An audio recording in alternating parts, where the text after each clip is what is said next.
Hey Mama, I'm Erica with a Spoiled Yogi blog, and I'm here with my friend Danielle, and we are kicking off a video series all about prenatal yoga for beginners.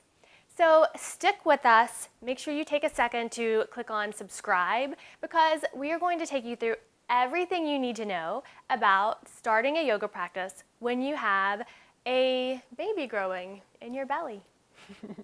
Okay, so the first thing that we're going to do is show you the way that you can modify for one of the most common poses that you'll see in any yoga class probably, which is downward facing dog. It is completely safe to do during all trimesters as long as it feels good in your body. So Danielle, if you would, could you come onto hands and knees for a second? And you can face this way. Okay, so Danielle is set up so her hands are a little bit forward of her shoulders and her knees are under her hips, but they're a little bit wider than hip distance. That is going to give baby a little bit more room when she comes into more of a forward fold position, which downward facing dog is. What you don't want is for your feet and your legs to be so close together that when you forward fold, you squish baby a little bit. So just keep that in mind. And then take a big breath in. And with an exhale, you'll tuck your toes under and lift your hips up and back. So you take the shape of an upside down V. Good. And then you can bend your knees a little bit. So go ahead and bend your knees, Danielle. Let your head just kind of hang. And then feel your hips move up and back so your spine gets longer. And I'm just going to kind of give her a little bit of feedback so she knows exactly what yes. And then drop your head and maybe shake out your head, yes. And no. She's going to keep her knees bent here, if that feels good to her. Or if you're practicing at home and you feel like you want a little bit more of a hamstring stretch, you can start to straighten your knees and bring your heels toward the floor. And then whenever you're done, you just come right back down to hands and knees.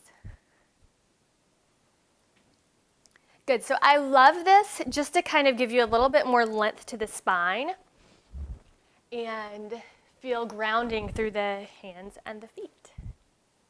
One more thing to think about when you're in your downward facing dog, if you have this growing baby bump and you're toward the end of your pregnancy and the belly is pulling your ribs forward and down, so it's almost like your belly is sinking toward the floor, think about knitting your ribs in and back so that you can find even more length through the spine.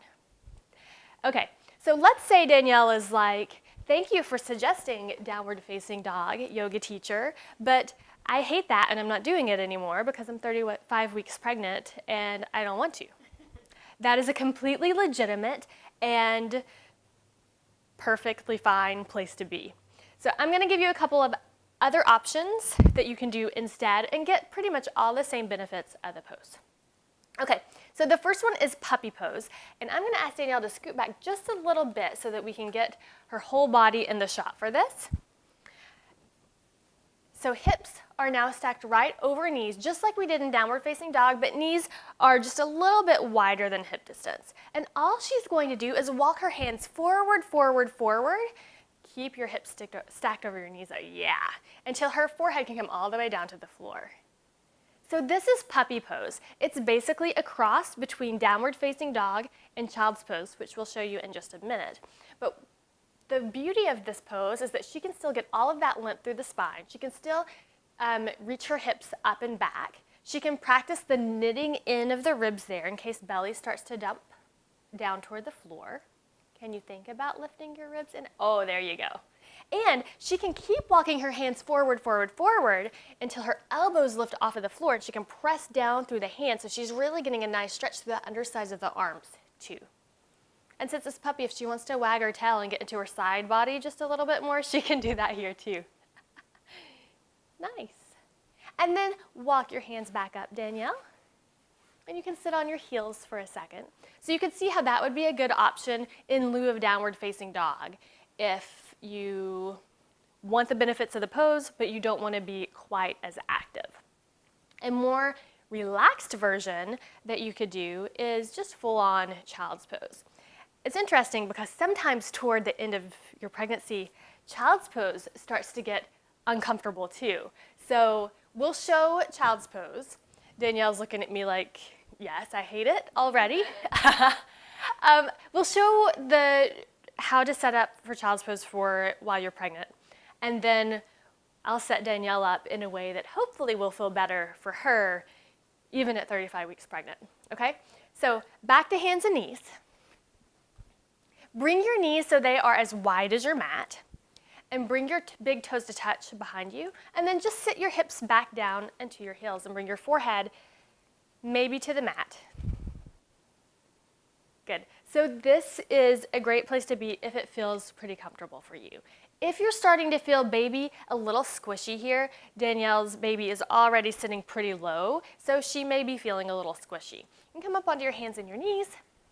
I'm going to give Danielle this nice thick rectangular bolster, and she's going to come back down and just rest her forehead onto the bolster.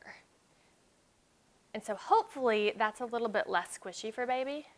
Actually lift up a little bit. I'm going to give you even more support, so I'm going to right there. And now you can bring your forehead onto the bolster, or yes, turn your head to one side or the other.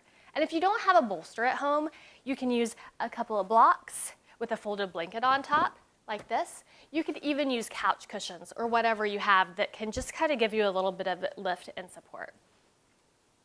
How are you doing, Danielle? Good. Okay, so this is Danielle's child's pose from now on, at least until baby's born.